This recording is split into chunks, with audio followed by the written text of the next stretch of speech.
안녕하십니까. 2023년 4월 4일 최병무의 팩트 시작하겠습니다. 어제 창원지방법원 신동호 영장전담판사가 국민의힘 하영재 의원에 대한 구속영장을 기각을 했습니다. 하영재 의원은 경남 사천 남해하동 지역구 출신이고 국민의힘 소속 의원입니다. 혐의는 뭐냐면 작년 6월 1일 지방선거를 앞두고 경남 도의회 도의원 선거 예비 후보자, 그런 사람들의 공천 헌금이죠. 그걸 도와주는 대가로 7천만 원을 수수했고, 그 다음에 지역구 내의 자치단체장, 그 다음에 자기 보좌관, 이런 사람들로부터 지역 사무소 운영 경비 등의 명목으로 5,750만 원을 받은 혐의. 정치자금법 위반 혐의죠. 자, 그런데 이 사람에 대해서 기각을 했습니다. 이 사람은 현역 국회의원이기 때문에 국회에서 체포동의안이 가결이 됐는데 구속영장은 기각이 됐습니다. 체포동의안 가결은 지난 3월 30일에 있었죠. 재석 281명의 의원들이 참석을 해서 찬성 160, 반대 99, 기권 22 이렇게 해서 150석이 넘었기 때문에 가결이 됐습니다. 그래서 이제 체포동의를 국회가 했으니까 구속영장 실질심사를 했는데 구속영장이 기각이 된 겁니다. 그럼 이제 하영재 의원은 앞으로 불구속 수사를 받게 됩니다. 구속영장을 재청구하지 않는 한. 재청구할 것 같지는 않습니다. 왜? 이미 범죄 혐의가 명백하거든요. 이 범죄 혐의는 아까 말씀드린 그런 건데, 그런데 이런데 왜 그러면 영장이 기각됐느냐? 판사는 이렇게 얘기합니다. 죄질이 매우 중하다. 거기까지 인정을 했습니다. 사안의 중대성이죠. 그 다음에 검찰 수사를 통해 상당 부분 혐의를 입증할 증거가 확보된 점을 고려해 증거인멸이나 도주 우려가 없다. 왜냐하면 구속영장을 발부할 요건 세 가지 흔히 얘기하죠. 사안의 중대성, 증거인멸, 도주 우려, 증거인멸 또는 도주 우려, 이런 것들을 얘기하죠. 그런데 이 사안의 중대성과 증거인멸, 도주 우려, 주거 부정, 이런 건데, 주거가 부정할 일은 없고. 자, 그런데 여기에다가 요게 있습니다. 다만, 피의자가, 이 하영재 의원이 그동안 극구 범행을 부인하다가 법원 신문에 출석해서는 대부분 범행을 자백하고 있는 점을 감안해서 불구속 수사함이 타당하다. 이렇게 설명을 했습니다. 자, 이 하영재 의원의 체포동의안은 국민의힘은 사실상 당론으로 결정을 했고요. 민주당도 자율투표라는 미명 아래 사실상 반대, 찬성 일부 있고 사실상 반대, 이런 거죠. 그래서 이제 그러면 민주당에서는 이제 이재명 대표를 의식해서 사실상 반대를 했는데, 사실상 반대라고 하기도 좀 애매해요. 자율투표라고 하는데 부담이 없죠, 민주당에서는. 다만 이게 이재명 대표의 체포동의안과 자꾸 연상작용을 일으키면서 이제 부담이 되는 거죠. 그래도 하여튼 거기서 제가 한번 말씀을 드렸죠.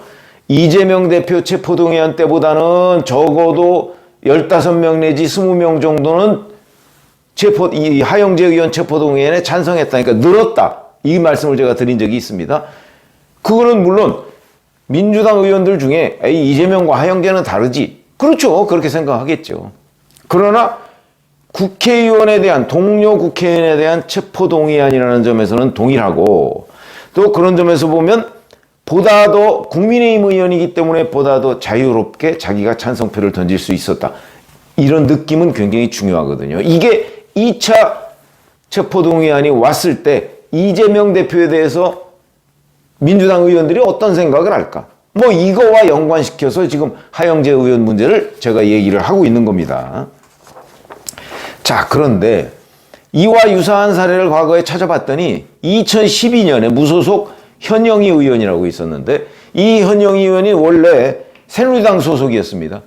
그래서 새누리당 공천 헌금을 받은 혐의가 적발이 돼서 체포동의안이 가결이 됐는데 법원에 가서 구속영장이 기각됐습니다.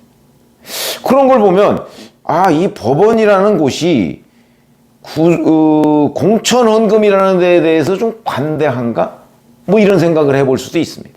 물론 그때와 지금, 또 지금이라도 영장전담 판사가 다릅니다. 영장 판사가 다르면 결과도 달라질 개연성이 조금은 있죠. 같은 판사가 해도 사안에 따라서 달라질 수 있고, 그러나 이거는 더군다나 다른 판사고 시점상으로도 2012년과 2023년은 굉장히 많은 거리가 있다. 그러니까 단순 비교하는 거는 말이 안 된다. 뭐 저도 거기에 동의합니다. 그러나 2012년에도 공천헌금에 관해서 체포동의안이 가결됐음에도 불구하고 영장을 기각한 적이 있고, 이번에도 보면 공천헌금인데 이 체포동의안이 국회에서 가결됐는데 또 영장이 기각됐다. 그래서 공천헌금에 관대한가 하는 가설은 하나 성립할 수가 있겠다. 이렇게 말씀을 드리고, 자, 그러면 이제 이재명 대표에 대한 2차 체포동의안 아마 올 겁니다. 백현동 문제 가지고 먼저 올 것이냐, 아니면 대북 송금 문제 가지고 먼저 올 것이냐, 그 순서만 지금 뭐 저희가 예단할 수가 없죠. 아마도 제가 이제 말씀드리기에는 대략 뭐 지금 4월이니까 5월쯤이나 아니면 6월쯤에 오지 않을까, 제가 이렇게 예상을 했었죠. 그건 현재의 검찰 수사 진척도에 따라서 조금 다르죠. 검찰이 지금 워낙 많은 걸 수사하고 있기 때문에 다를 수는 있지만 그쯤에 얘기를 했습니다. 근데 지난 2월 27일에 체포동의안은 대장동 배임과 성남FC 후원금 의혹 사건이죠. 이때 재석 297, 뭐 거의 다 왔습니다. 299명 중에 2명 빠지고, 한 명은 구속돼 있고, 뭐 한 명은 제가 누구 김홍일 의원인가요? 아, 김홍일 의원이 아니고 김홍걸 의원. 김홍걸 의원인가 김홍업 의원인가 잘 뭐 기억이 안 나는데, 하여튼 불참했습니다. 그 두 사람 빼고 297명이 참석을 했는데 찬성 139, 반대 138, 기권 9, 무효 11 이렇게 나왔습니다. 그러니까 여기에서 보면 찬성이 한 표 많았지만 아시다시피 제적 과반수입니다. 그렇기 때문에 부결이 됐다. 그런데 여기에서 민주당에서, 왜냐면 이때 국민의힘 의원들 참석자 수 그거를 139에서 빼면 국민의힘 의원들은 다 찬성했다고 볼 때, 물론 무기명 투표니까 뭐 정확하게 몇 명이 찬성을 했는지를 예측할 수는 없죠. 그러나 그냥 국민의힘 의원들이 다 찬성했을 것이다 라고 전제로 하고 얘기하면 나머지 찬성표 139표까지는, 왜냐하면 국민의힘 의원은 115명입니다. 그런데 아까 무소속 1명, 그 다음에 국민의힘 1명이 이제 구속돼 있기 때문에 빼면 114명입니다. 114명. 114를 139에서 빼면 25 정도 되죠. 25. 그러면 일부 무소속 빼고 어쩌고 하면 대략 민주당에서 찬성표를 던진 사람이 30표 정도 될 것이다. 이렇게 이제 추정을 했습니다. 30표. 그러니까 이게 이른바 민주당 이탈표입니다. 자, 그러면 앞으로 만약에 2차 체포동의안이 왔을 때 민주당 이탈표가 얼마나 될 것인가? 이번에 하영재 의원의 체포동의안은 민주당 이탈표가 적어도 40 내지 50, 한 45표 안팎 정도 됐다. 이렇게 제가 말씀을 드린 적이 있었는데 그때 30표보다 늘었죠? 자, 그러면 2차 이재명 체포동의안이 왔을 때는 그거보다 더 늘거나 아니면 그 정도 수준. 그 정도 수준이 되면 이재명 체포동의안은 가결될 가능성이 아주 높다. 그러니까 적어도 민주당 이탈표가 40표 정도 된다라고 하면 115명 중에 한 명 구속돼 있으니까 114에 한 36표 정도만 넘으면 그러면 가결이 되는 겁니다. 그러니까 민주당의 이탈표가 36표 이상이 되면 민주당과 친민주당 무소속 그 사이에서 이탈표가 36표만 되면, 그러니까 2차 체포동의안이 넘어왔을 때 과연 36표 이상이 이탈할 것인가 아무도 장담할 수가 없죠. 그거는 뭐 2차 체포동의안의 내용, 예를 들어서 이재명 대표가 대북 송금에 관해서 어느 정도나 알았느냐, 그 다음에 백현동 문제에 관해서 어떻게 증거가 있느냐, 이런 부분에 따라서 조금은 달라지겠죠. 증거가 확실하다 싶으면 아무래도 찬성표가 야 이거 도저히 못 넘어가겠다 하는 찬성표가 많을 것이고, 그렇지 않으면 반대의 현상이 있을 테니까 지금 여기서 예단해서 구속영장이 청구되지도 않았는데 아마 그거 어떻게 될 거다, 그거는 그냥 자기 주장에 불과하고, 객관적으로 팩트 중심의 분석을 하자면 그 구속영장이 어떻게 구성되느냐에 따라서, 얼마나 증거가 있느냐에 따라서 적어도 아마 제가 보건대는 상당한 표가 영향을 받을 것입니다.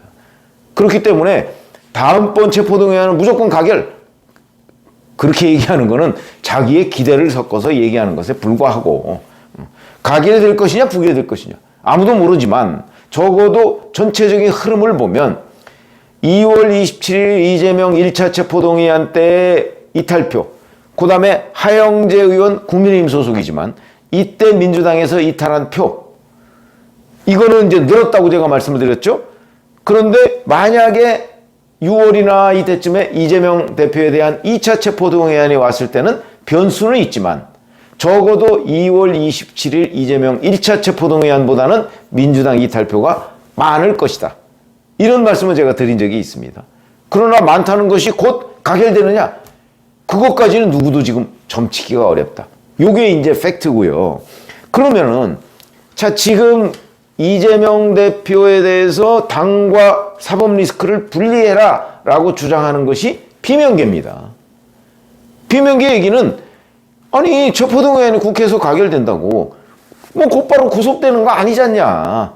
그러니까 당당하게 체포동의안 표결에 임하고, 자꾸 단속하지 말고 반대표 던져라 이렇게 단속하지 말고, 방탄 이 비난을 많이 받으니까 그렇게 하지 말고 당당하게 임하고, 아 우리 방탄 그런 거 안 해도 된다, 나는 당당하게 법원의 심판을 받아보겠다, 그렇게 가서 법원에서 바로 하영재 의원처럼 영장 기각, 불구속 수사 원칙이니까 영장 기각을 받아와라. 그러면 앞으로 검찰이 어떠한 것을 내도 이재명 대표에 대해서 체포동의안을 국회에 못 낼 것 아니냐, 그 말이 맞는 거죠. 그 말에 바로 힘을 실어준 케이스가 이겁니다. 하영재 의원. 국회에서 체포동의안이 가결되는데 기각되잖아요.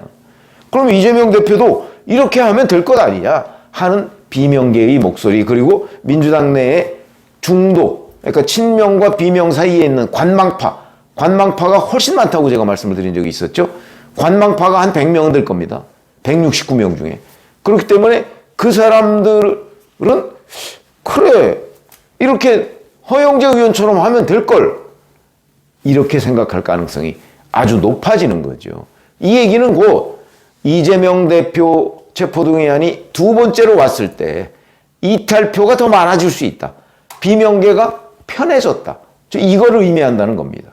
대단히 중요한, 마치 두 사건은 아무런 관련이 없는 것 같지만 실질적으로는 굉장히 관련이 깊고, 그것이 곧 이재명 대표 2차 체포동의안이 왔을 때 이제 비명계가 편하게 찬성표를 던질 수 있느냐 없느냐 하는 여건이 지금 마련이 됐다. 물론 2차 체포동의안이 아직 오지도 않았으니까 우리가 뭐라고 예측할 수는 없지만 적어도 비명계의 입장이, 정치적 부담이 줄어들었다, 여기까지는 충분히 얘기할 수가 있는 거죠.